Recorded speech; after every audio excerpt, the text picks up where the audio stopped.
and welcome to Plant CEO. In today's episode, I'd like to welcome Irina Gerry, the CMO from Change Foods. Hi, Irina. How's it going? Good. How are you? Good, thank you. It's been very good to get you on the show. I know we were talking for some time now when you were at Danone, and great that you're here with us after starting your new role, which is literally a week old Less. now, right? That's right. So yeah, you're now at Change Foods. Can you tell me more about the company?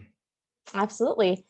Change Foods is an early stage food tech startup, and we are in the precision fermentation space. For those of you who don't know it's a new space that's evolving in food tech where we are using fermentation process to produce bioidentical compounds to dairy in our case.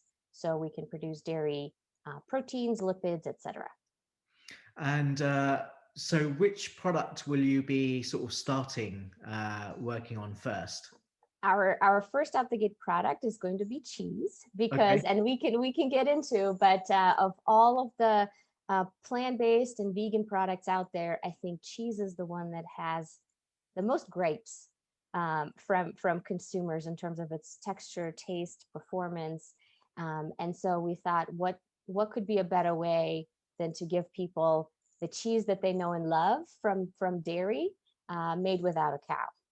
So we Yeah, decided on cheese. that's a good one. I mean, I was on this vegan group the other day, and so there was a new member that had joined, and they're saying, what's the I've become a vegan. What's the best cheese to have? And somebody wrote, just stop having cheese for like 2 weeks, and therefore Just you forget like about it. just forget about it, and then you'll be pleasantly surprised if you try the versions that are available at the moment. But there's people are getting there, aren't they? And there's lots of different types of cheeses that people are trying to create Absolutely. now, and there's lots of innovation happening in this space. So that's And really, plant-based cheese has gone through a massive evolution over the past few years. If you looked at 3 5 years ago, you would have had just a couple of options, kind of legacy brands that made it out of tofu, fermented nuts maybe.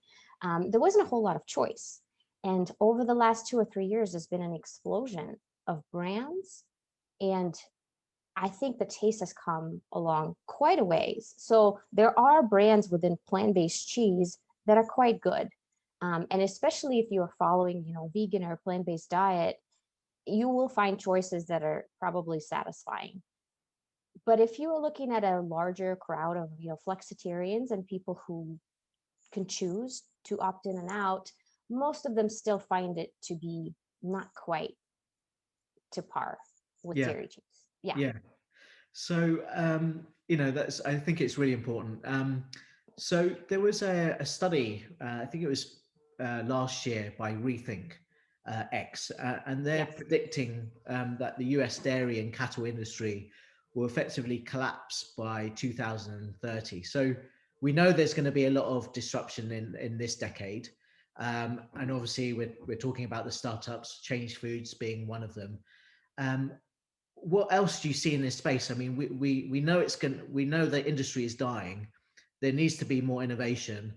Why aren't also the big guys in this area doing more innovation in this space? hmm Well, so first of all, that's a massive and kind of out there prediction, right? If you think about it, you take this multi-billion-dollar industry and they're saying, hey, this will collapse in 10 years.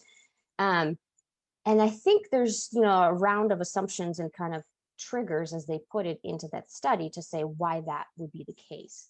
And specifically, I would say there's a couple of trends that are already underway, right? They give these researchers a reason to believe that they're right. Is one is plant-based, dairy, plant-based milk has already been on the market for a time. In the US, it's about 15% market share. In Europe, I believe it's 20. So it's already a sizable chunk. And if you look at the growth of the dairy milk um, business, it's been on a decline for the last few years, driven largely by the fact that people are switching to plant-based. And when you look at the incoming technologies with the fermentation, where now you have a much more efficient way to produce some of the same dairy products, it starts to put a lot more pressure on that business. And the reason the pressure comes, I think, from two places. One is the sustainability, kind of giving consumer a choice, right? To choose products that they know and love and taste great, but don't carry the burden of animal agriculture. I'm sure your viewers know a lot of statistics around animal agriculture and the CO2 emissions, the methane emissions, the water pollution, the monocropping and pesticide use all kind of comes wrapped with that product. So one is giving consumer a choice.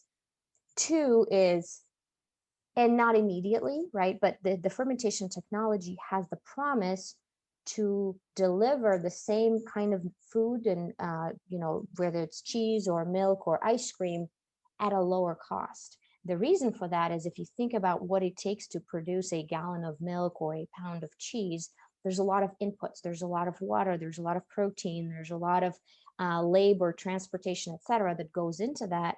When you use fermentation process, you're essentially taking it down to a brewery type setup. And I'm oversimplifying, but you're using, a bacteria medium and you're giving them food in form of sugars, and you use a fermentation tank, and they essentially produce the compounds. So your inputs to outputs are so much more efficient. And when you get this industry to reach a certain scale, you start to become price competitive and then price advantaged. And so dialing that all the way back to dairy industry, today it is already struggling with razor thin margins. When you start taking giant chunks of market share and you are starting to see products that are coming in at potentially below pricing points, that just creates such tremendous pressure that the pieces start to fall. And I think that's what the authors of that study concluded, is that you take a few of these key pillars and the whole system starts to fall apart. Obviously that these fermentation process is not new, so it's not like new science that we're working on Right. as such, right? We've been doing it for years. Right, it is. So, ancient fermentation, like you look at beer, you look at kombucha, you look at kimchi, people have been using microbes to transform their food, right, into something different forever.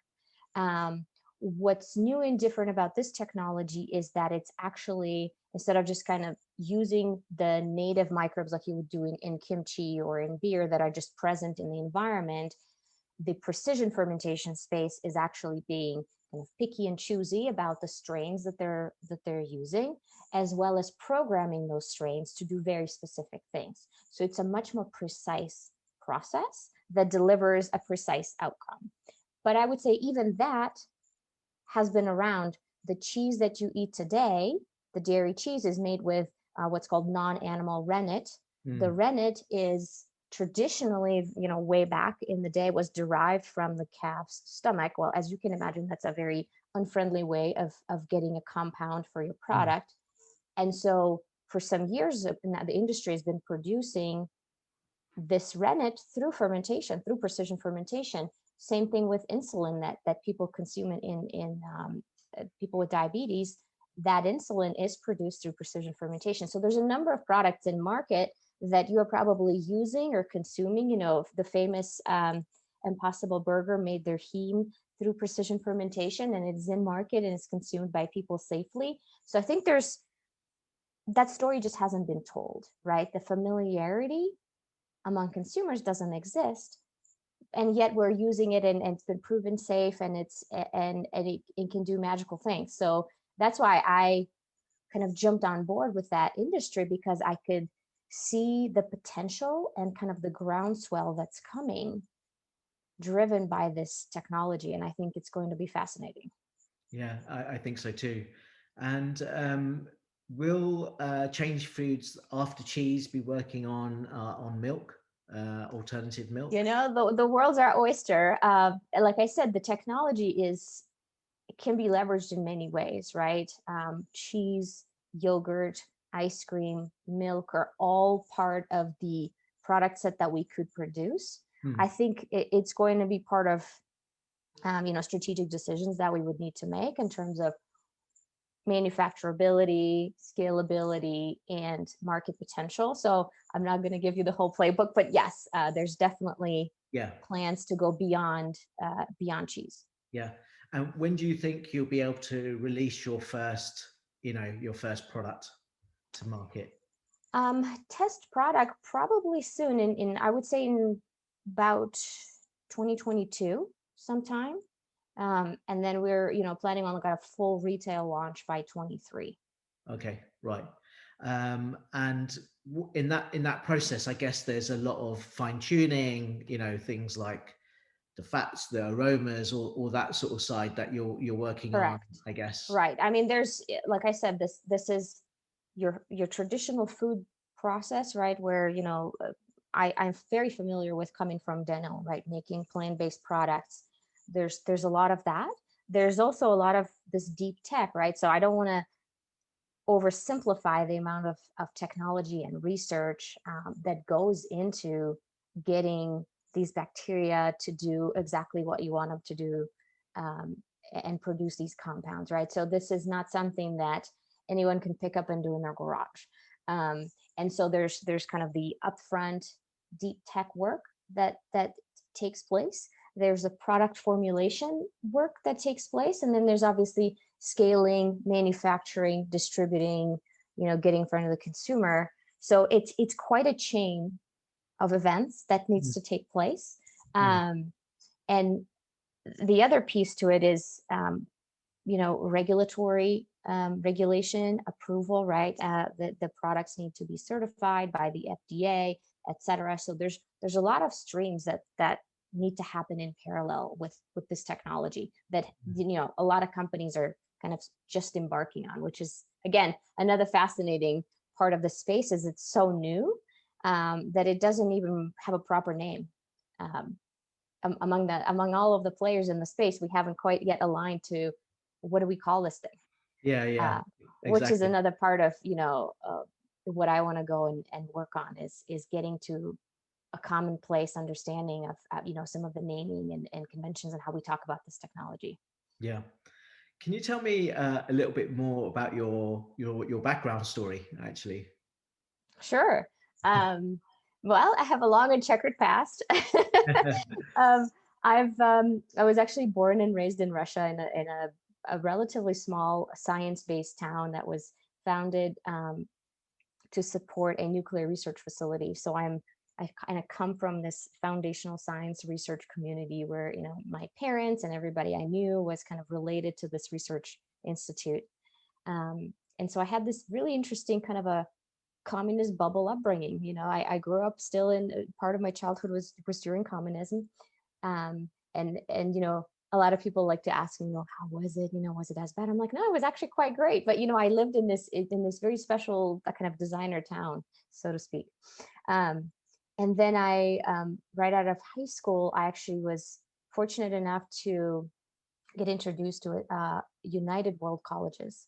It's a series of colleges worldwide, where they take kids from high school age before college, and it's an international baccalaureate degree. And I was fortunate to go to a school in Wales, so Yeah, kind of close to your home. yeah, not too Um, far. Not too far. So you can imagine I dropped kind of from Russia to Wales.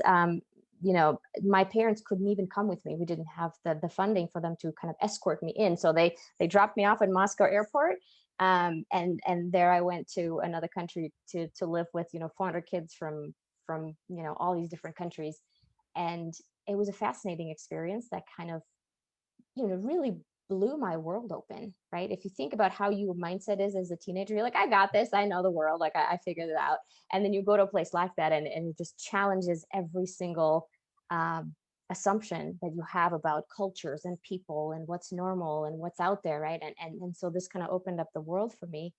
And out of that, I really wanted to continue my learning in another country. So I picked the United States, and I ended up in Minnesota, of all places. I went to school at Macalester College, where I studied economics and psychology, because I was always fascinated by this intersection of people and business, right? And why do people do what they do, and how does that translate into business? I feel like those two are such massive driving forces of just progress in the world. So I did that, and then I went and worked at Deloitte Consulting as a kind of a classic management consultant, traveling, um, going to different companies, understanding how do different CEOs, right, and leaders within these companies think about their business, and kind of got that really high level view of strategy. Went to Harvard Business School, where I really discovered my passion for brand marketing. And the reason I dug into that space was because it is, again, a combination of, general management. You're running a business, you're making decisions, you own the P&L, but you're also looking out and understanding consumers and what do they care about? What are those needs that they can't really articulate yet, but they have, right? And then you can, again, as I mentioned to you, what I love is stringing this entire process from there's a need out there to product on shelf. There's 100 steps in between, and I love every single one of them because every single one of them brings opportunity to shape the end product and to make it what it is on shelf. And there's nothing I love more than seeing my babies, hit the shelves. I just feel such pride and joy when I see that final product come to life, and then seeing people use them and enjoy them in their daily life. So that's kind of become my home base at a business school. And then I had a pleasure working at Procter and Gamble, kind of learning the fundamentals of marketing there. And then my last stint was at Danone. And in the middle of all of that, I managed to also live in Alaska for 3 years. So I've hit all the cold places. I think I'm good. I filled my bucket. And so now I live in Denver, and again, transitioning from kind of like the big food and plant-based space to now startup environment in this nascent category. So, a big journey, but I Yeah, think a lot of things led me here throughout my life. for sure. And you took your plant-based journey after watching Forks Over Knives I did. document. When was that? Gosh, it was probably, well, I think it came out 10 years ago, and that's about when I watched it. Wow. Yeah. Um, and that was interesting because, I was always, again, I grew up in all these different countries and cultures, right? So I was exposed to different food. And mind you, the first time I ever had Japanese food or Mexican food was in the US. So I grew up my entire kind of upbringing into your early adulthood, eating essentially, Russian food, and then maybe a little bit of, British food. And then like my world just blew open. Like the first time my first date with my husband, we went to Chili's. And we had the quesadilla, and like my mind was blown. I didn't even know what it was. I was like, I didn't know how to read it on the menu. I was like, what is this what is this quesadilla? And my husband's like, what's a tortilla? Which I'm like, okay, what's a tortilla? Like, step this back from me. So my palate and kind of my understanding of food was very much evolving. And then when I watched, and I didn't know anything about plant-based eating really, or diet's effect on health. And then we watched this documentary together, and my husband is a physician, and he also has a degree from Harvard School of Public Health. So we just dove in. We read the China study, we read all this other studies, and it just kind of blew open this Pandora's box of knowledge. And I love kind of digging in and reading about topics very deeply. So started reading a lot of books about longevity, diet, how what effect does it have on people, today and into the future. Mm. And so our family kind of has been going through this period for the last 10 years of kind of slowly the transformation of what foods we bring, and how we cook them, and choices we make. And I'll be fully transparent, I'm not a vegan today. Even I'm kind of on a spectrum, I guess, of probably 80% plant-based. And there's reasons for that, and we can dig into it. But I think I see a lot of people on the journey. There's more people out there who are on the journey than those who are already kind of fully plant-based or fully vegan. And I think there's such an opportunity for us to engage, and kind of take them further on their journey and give them these amazing products to then kind of move the greater population toward plant-based. Totally, and I agree with you. Everyone goes through different periods of transition. So and that's actually the market that you want to approach with, because that's the Right. fastest one that will start to reduce as the first step to Right. get there. Um, the Forks Over Knives, by the way, have got a really good app for recipes. I don't know if you've seen They it. do, they Uh, do. it's And got the lots. Center for Nutrition Studies puts out a lot of amazing recipes. So yeah, there's, if you are a dedicated person today, you have so many more options than even what we did 10 years ago, Mm, right? In terms of just easily accessible foods and really amazing recipes and choices, that even at some of the restaurants, and I think the restaurants are probably the last laggard frontier in this space. But even at restaurants, there's a number of them where you could go to, you can get a really great vegan options that's no longer just, I guess we'll make you a steamed broccoli, thing. yeah, yeah, yeah, So we're coming along, but it's not perfect, right? It is nowhere near where we need to be. yeah. So, what do you think is the optimum way to eat then? As whilst we're Right. talking about Well, food. so if you ask me from like, what's the perfect way to eat? I think whole foods, plant-based diet, from all the research that I've seen and read, is the best way to eat, right? And I know people like to jump on these crazy diets, and there's keto and paleo and this and that. And of all of them, I think the only one that has real peer reviewed scientific backing is the whole food plant based diet. And you see that through longevity studies, which to me is probably the best indicator of what's the right way to eat. Because could you go and lose 20 pounds on a keto diet? Sure, right? You can Mm, exclude whole food group and lose weight. I don't care what you exclude, right? Carbs, you can dump meat, you can dump whatever you want to do. When you make drastic changes, you're going to see some impact.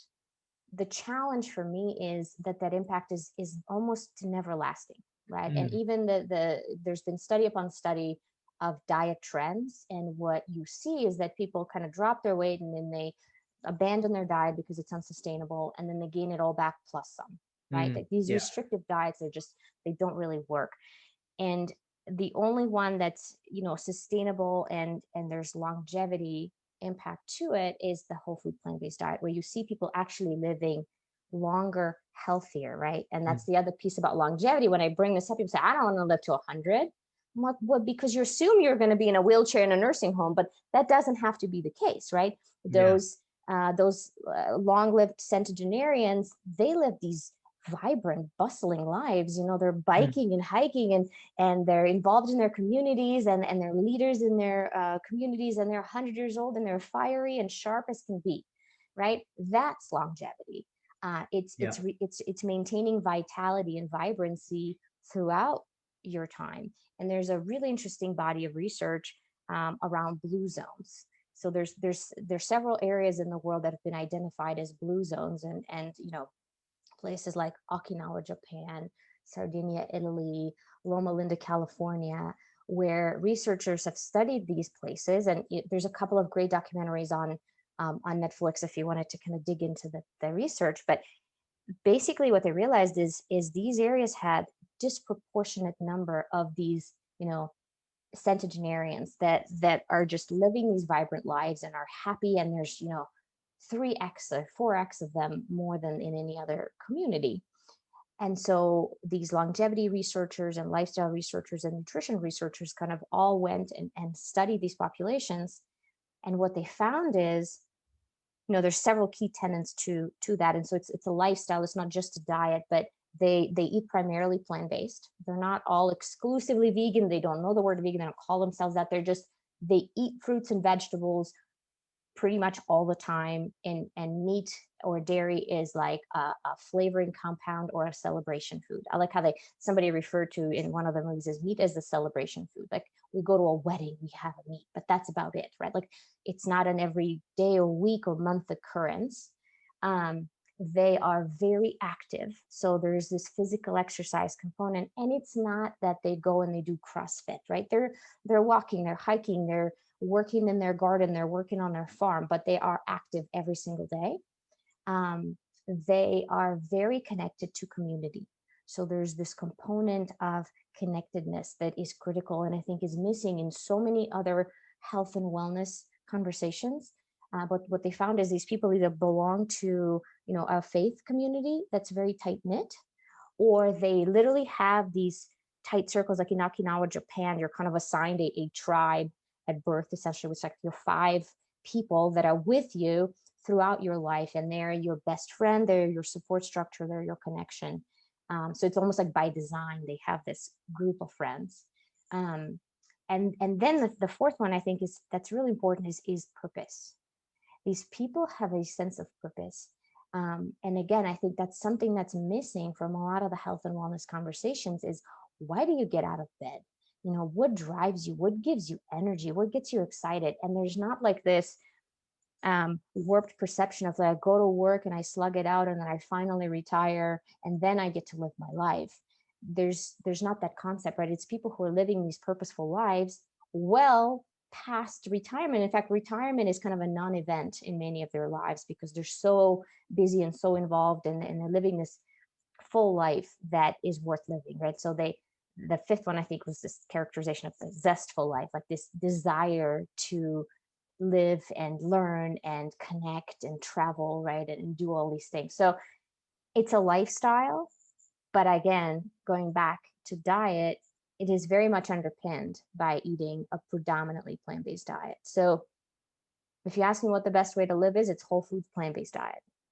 I do think, however, that in, the United States where I live, that takes work. It's not an easy thing because we're surrounded by McDonald's and this and that, and we are overscheduled and overburdened, and we have junk food at every turn. And my kids go to school, there is no option for whole foods plant-based diet, right? They go to a birthday party, there's pizza and cake. You go to work, there's work events. So socially and logistically and structurally, you have to go really against the grain of society in this society to live a whole food plant-based lifestyle, which is unfortunate, right? Because we're kind of designing our way into this unhealthy system that's bad for us, and then also takes a toll on the planet. And in relation to the planet, do you think that it should be our generation responsibility to help make this transition, or should it be 100%. left to our children? Absolutely not. I mean, honestly, I wish it was our parents' generation that really paid attention, Yeah. right? If you look at climate science, the early signs, the early knowledge was there back in the 60s, right? Yeah. Nobody cared or listened or really paid attention. And even for me, to be honest with you, kind of in parallel with my nutrition learning, I kind of had a similar awakening to the climate science, right? And similarly, I think it started maybe a tad bit later when Al Gore's Inconvenient Truth movie came out. Honestly, for me, that was the first time I heard of climate science. Yeah. And it was like, what? I Yeah. had no And then, idea, right? Because you yeah. don't feel it day to day. Back in 2006, I think it came out. Yeah. You didn't sense that yet in your personal life. So unless somebody told you, you didn't know. And so it kind of like, again, opened up this knowledge floodgates of what's happening, right, Yeah. in the world. And so And in that documentary, you've got that graph that he shows, right? And just killer, right? And with animal agriculture. The thing is that I think he at that time he thought it was quite a cultural thing not to delve into that so much, he didn't but go go into for the food. next one and go for transportation, right? And he said it would come in stages. Yes. But I wish it was pushed on a bit more as a topic of like what can be done at that early stage. I know. And again, like I think as a society, right? And I'm obviously on a front end of the curve as far as learning about these things, but I think a lot of people are now starting to see the connection, right? Yeah, And yeah, so for me, it was, started with the Inconvenient Truth and then kind of reading as I went. But I would say the last few years is where it really hit home for me. And this summer specifically, it became very personal because you read about it and there's such a drumbeat of this negativity of like everything's falling apart, or systems are breaking, or destroying the Amazon, and you feel powerless, right? Like there's this sense of like, horror, because you hear about these things and you read the reports and you're like, oh my God. And yet you feel powerless of like, okay, I put solar panels on my roof and I'm recycling like a crazy person, but I'm not making a dent, right? Like nothing I do is making a dent. And so I kind of felt that way for a number of years where I'm like, well, I don't know what I could do, right? So my perspective was like, I started learning about food and I'm like, hey, plant-based food is not only good for you, it's actually like amazing for the planet. Like it actually is all connected, and we're all part of the same ecosystems. We're not these things living in a vacuum. And this summer, when, you know, I know Australia had bushfires, Mm, California had terrible fires, Colorado had awful fires as well, and our mm. air was filled with smoke. And you know, where I live, I could see the Flatiron Mountains, and I literally couldn't see the mountains, Wow. and I'm less than 10 miles away. Um, and my kids were playing in the backyard, and it just hit me. I'm like, here I am, like I live in this beautiful, you know, top of the world. Like I live in Colorado. It's this wonderful, you know, country, top power of the world. And I, you know, have a wonderful job, and, you know, we're well off, and I can control so much of my children's, you know, experience, right? Like I can choose what we eat, where we live, like I can send them to private school if I want to. And yet I could not protect them from what's happening around them, like the air they breathe. Mm, And essentially realizing that within their lifetimes there will be such dire consequences where their future is no longer certain, to an extent that you and I future was, right? mm, mm. And there's nothing I could do about it. And I think for me, like that just hit home. And as a parent, that was such a call to action for me to say, hell, I'm going to do something about it. Right. And so for me, like when you ask whose job it is, it's absolutely our job.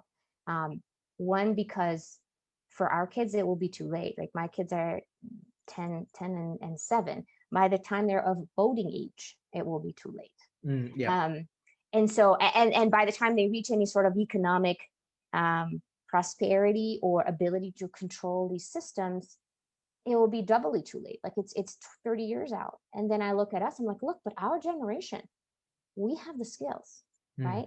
mm. We are now in this, you know, we're top of our careers in many cases, right? Or getting close to points of influence in our jobs. And we have these amazing technologies. You know, plant-based food has come a long, long way. This new technology, cell-based meats are coming. Fermentation enabled foods are coming. There is so much impact that we can have in the next 10 years before my kids head off to college, to Mm. transform the food system. So Yeah. for me, that was the realization of it is on us because we know, Yeah. right? Like there's no longer this being in the dark about a climate. Um, and we can. And when you know and you can, there's no other way. You have to. Yeah. So yeah, So I totally agree with you, and I think there's definitely more that we should be doing in our generation, and I also think that things need to be done quite a lot on the educational level, especially at yes. schools. And schools need to be more open, actually, to look at different diets and push the whole food plant-based diet to their children, not just give them, the fast foods that they used Chicken to get. nuggets. Right. Right. So yeah, I'd like to see more projects and initiatives like that going, and I'd like to see some of the plant-based companies actually put spend towards that,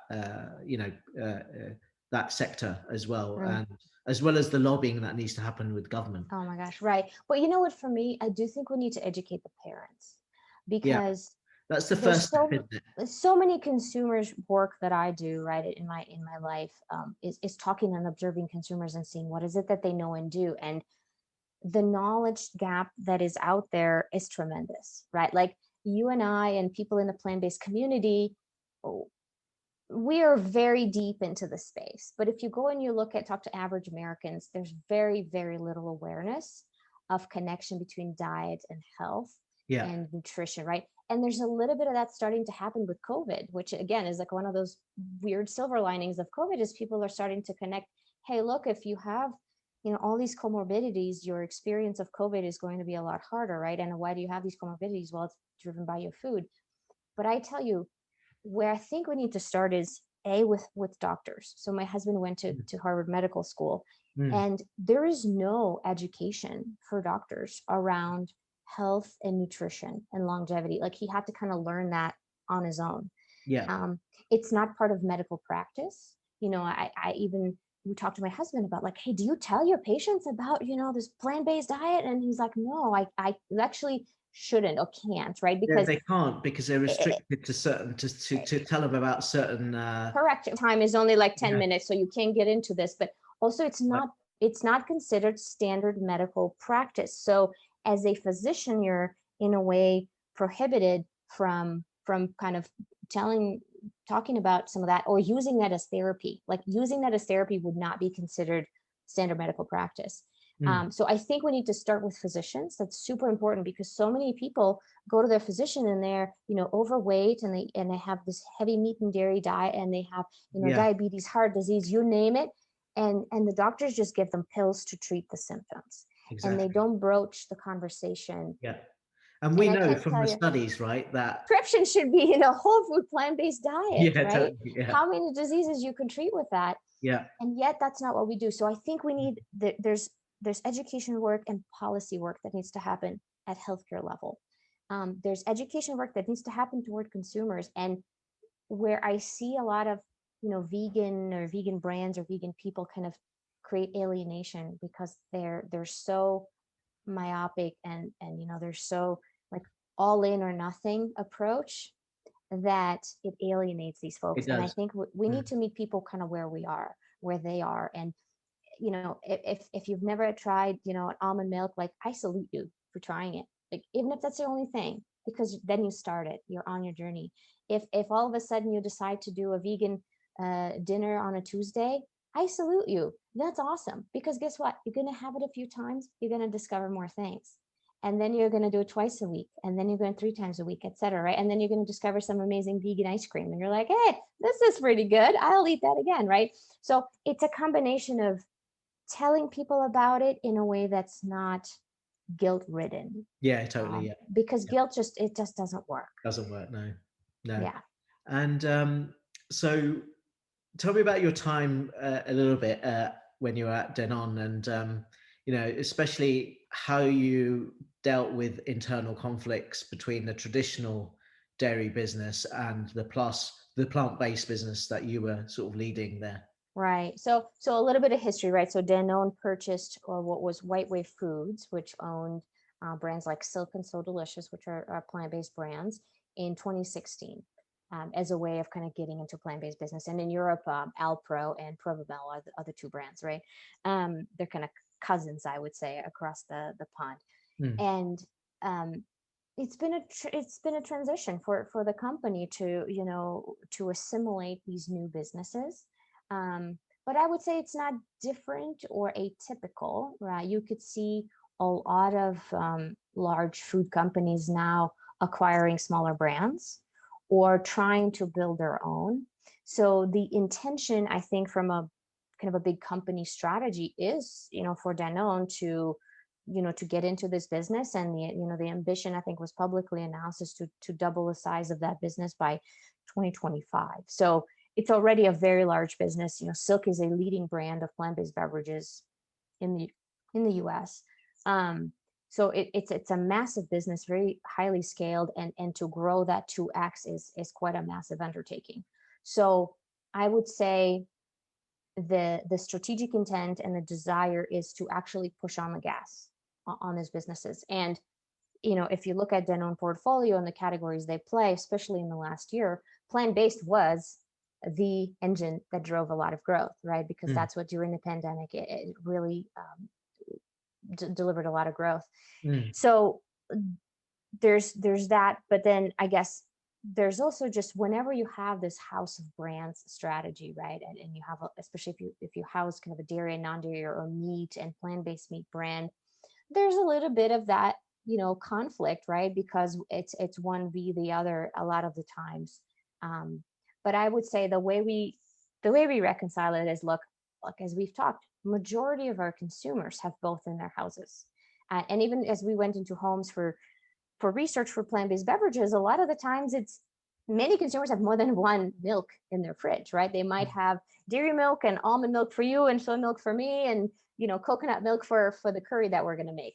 Mm. So milk in consumers' minds has become this thing, and for older generation, it's mostly dairy milk. For you and I, it's kind of a blended thing, and for my kids, it's like, what milk? When I ask you, would you want some milk, they ask me which milk, because to them it's a thing that you drink, and they don't really like, do you want soy milk or almond milk, coconut milk? Like that's milk in their world, right? So it's changing dramatically with consumers, and I think it's changing dramatically with food manufacturers as well. So while there's a little bit of uh, would Silk ever totally talk down on dairy milk and hammer them? Probably not. um, but I would say that's also not how our consumers necessarily think. So it probably wouldn't really be that productive um, to put that message out anyway, right? But Mm. there's a little bit of liberty that comes, when you're a startup and you only have one product, like an Impossible, where you could really go hard against You can go, yeah, animal agriculture, yeah, and and put a stand on the ground, and be yeah. more of that kind of a hero warrior So type. going back to the innovation topic, why aren't these big corporates being more innovative in terms of the types of even plant-based products that they're putting out there versus following a traditional approach or investing in these labs and R&D? There's this, when I'm working with this company Undertone that I work for on the marketing side, there's Hmm. two areas that we either have an exploit division, which effectively means that you're nurturing your existing business, and then you have an explore, where you're Hmm. exploring new things, and we Hmm. separate those two, so we always have an area of innovation to be Hmm. working on. Why aren't these big companies also looking into the cell-based or the fermentation processes and Mm. just spending a bit more, having earmarking a certain budget for this? They are looking at it, right? I think to me, and Danone has a sizable, R&D department and a sizable marketing department that's dedicated to innovation, right? I actually was a part of an innovation team for a couple of years. Um, and so to me, it's not that they're not innovating, they are, right? And you see these big food companies, if you look at the number of new products launching every year, a lot of them come from these big food companies in plant-based space. Danone launches, I don't know how many, but multiple SKUs each year from the Mm. plant-based portfolio. So the innovation is happening. I think that the nuance there is the kind of innovation. So when you look at, there is what I call incremental innovation, and then there's disruptive innovation. Incremental innovation is when you have a silk, let's say it's a silk portfolio with all these plant-based beverages, and you stepping it out into either flavors. So like I could launch a new flavor of almond milk, right? Or adjacent spaces like I have silk almond milk, and maybe I have a coffee in my portfolio. We can make a latte, right? Like I've launched a silk plant-based latte product where you're kind of putting adjacencies together. Mm.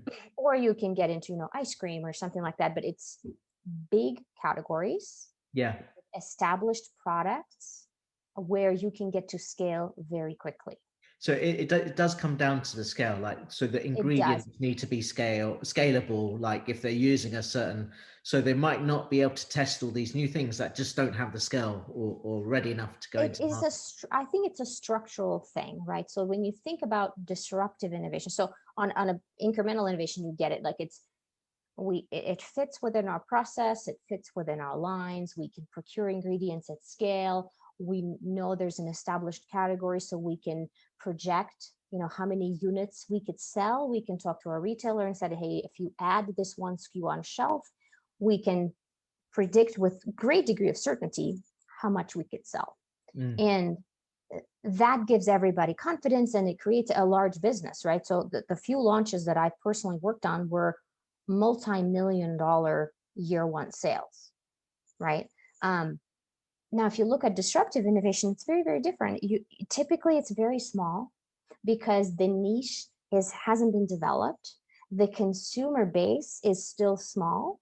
And maybe it doesn't necessarily go into Walmart or Target or uh, a Kroger chain right away. It needs to live in these independent small grocery stores or in farmers markets, or, like a lot of the Kind bars, they started, I believe in, was it the RX bars? They started within the CrossFit community. So they went through the gyms, right? So you find these little niche Yeah. spaces, and They're over a billion, right? well, Kind. Yeah. suddenly 10 years in the Yeah. making, Yeah. right? Like Yeah. not suddenly to you Yeah. and I. Yeah. Even, Impossible had a long start that was quiet, and through, the food QSRs, et cetera, until Mm. they hit, we've all found out about them when they hit, Impossible Burger, right? But they've Yeah. been at it for a number of years. And structurally, when you talk about a large food company, they struggle to fit that kind of infrastructure in terms of scale, because even in, managing innovation, just the size of production tanks and the lines and the optimization, and we need to send a truckload of something. We don't buy it by, a pound. We buy it by truckload, right? We order packaging by millions. And the system is optimized to do that, right? And so it's really, really hard for a large company to do this little stuff, because then you essentially have to separate and operate that entire business outside of the system. And on top of it, when you're, put yourself in a general manager's shoes, when you're looking at, look, we can launch this obscure, bar product that we will sell, maybe 100,000 of, and spend our resources and people and talent and, money launching that. Or we can take all the same people and resources and launch, a $2 million line extension flavor of ice cream. As a business manager who sits in a corporate, environment, you are not able to choose the smaller thing unless the big things are all delivering. So it creates this incentive that is structural, right? And Clay Christensen from Harvard Business School, wrote a whole book about this, right, on the innovator's dilemma. And Yes. and it's still very, very, very relevant today, because it's such a structural issue. And I would say it's not unique to Danone by any means. It's every large CPG, and that's why you see them either investing in startups through their venture arms, like the 301 Inc. at General Mills, or Danone has Manifesto Ventures, or buying brands after they had gone through that ramp up period. And then there's, a market and a consumer and a product that's been identified that's now Yeah. big enough, and Mm. then they take it over. And I'll Right. tell you, it makes sense for them to take it over, because they play, the big companies, such an important role in democratizing these trends, right? It's super important for them to take it over, put it in their system, make it cheaper, make it, source the ingredients better, and then blow it out through the distribution. So all of a sudden you take the small trend that, started somewhere in California, and now it's in every Walmart in the country, and anybody can buy it. And now the pricing is more reasonable. And that's huge, right? Because Mm. then you're taking something that's small and making it big and available. And you think about the food revolution, right? You're giving it to the masses of people that now have access to it. Right. So I think it's super important. And I was very proud to be a part of the plant-based business unit, because that was my role in a way.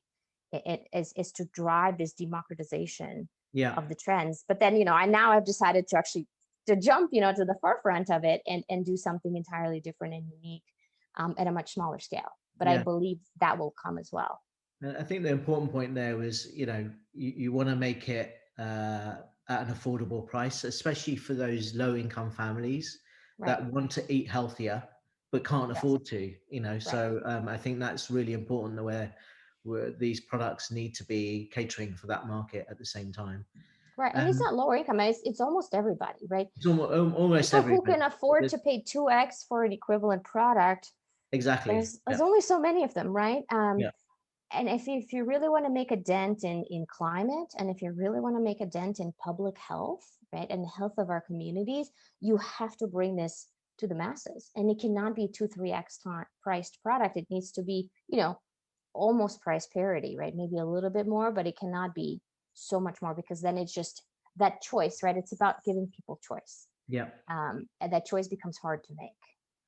So at the moment, globally, I guess, the plant-based movement I guess excluding flexitarians, it might be about 1% or so. What's going to transcend that space faster? The What's it going to take? flexitarians will actually. Um, Yeah.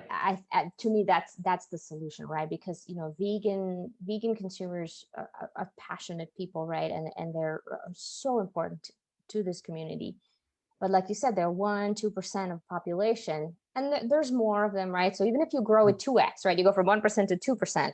It's an impressive growth rate, but it's still a very small number of consumers. The flexitarians today are probably close to 30% of global population. And with COVID, that number has increased significantly. Like just in the UK alone, the studies that I'm seeing, it's closer to 40% now. That's the bucket that moves the needle, right? Because to me, it's the people who are looking at the landscape and they're saying, look, maybe I can't go all the way for whatever reason. Maybe it's societal, maybe it's just the cultural, maybe it's just, it doesn't fit into my life or my day. I cannot go source a vegan something every time and be satisfying, right? But they're willing to play, like they hear you, right? They understand the science, they understand the climate debate. They want to do this, but to them, it comes down to accessible, affordable, and delicious food. So to me, it's our job is to give them as many of these choices as possible. So for me personally, when I travel, it's really hard to stay plant-based, right? Airport, good luck finding something to eat. When you're traveling on a road trip, McDonald's is often your only option. Or when you are, like I said, for kids for school, there's not such options, right? For a work cafeteria, oftentimes there aren't very many options. And I'm a foodie. I love food. Like I'm not a martyr in a food department. I love to eat. And so for me, it comes down to if there is an option that's delicious and accessible, I will absolutely choose it. But if there isn't, I'm probably not going to sit there and just munch on just straight up broccoli. And so I think that's where the 30% sit. And so our job is to do as much as possible to give them these choices. And if we do, they will come along, and I think they'll come along really fast. And that's why I believe that, Impossible and Beyond did such an amazing job. Bean burgers have been around forever. Tofu bread, they've been around, but the household penetration was like this big. And what they've done is they made it accessible, delicious, and relatively affordable for all these people to now jump on board. And delicious being the operative word when it comes to burger, right? Because that's why you eat it. I think same is now happening at large scale with plant-based beverages. There's so many choices, and they're priced relatively close. That's why you see 20% market share come on board. Places like cheese and yogurt and ice cream a lot lower because of the taste and availability. And when you look at how many people eat at restaurants, especially quick service restaurants, that's the last domain. Like if you all of a sudden now starting to get, like Chipotle sofritas, a great choice, very satisfying, easily available. But that's one, right? Where's everyone else? So we need to start seeing more and more of that coming. And as more of that becomes available, I know in the UK, there's a couple of companies that are doing home meal kit deliveries that are vegan. Yeah. Amazing, right? There's actually one that I spoke to the other day called 8 Seasons, not so widely known. Yeah. But I received, they kindly sent me a box the other day, and it's great. Like, you get organic food, you get a meal recipe kit. And their focus is also to look at the health angle. So, Yes. if you have this meal kit, you're likely to reverse your type 2 diabetes, for example. Right. I mean, I think that connection really does start to make sense. And they saw a massive rise this year of people doing it because of being at home. And well, you're home, you're cooking anyway, you might as well cook better, right? Yeah. And so to me, like I see so many places, right? It's not just one area. There's so many places from all these angles, right? You see big food jumping in, you see startups jumping in, you see food delivery, you see restaurants, and more importantly, now you see a lot of that midstream money coming in, which I think is super important, right? Venture capital money is coming in, institutional money is coming in, because now the investors are kind of, again, having the moment and saying, look, we cannot just put our money to traditional, energy and dairy sectors. Exactly. We Yeah. want to invest.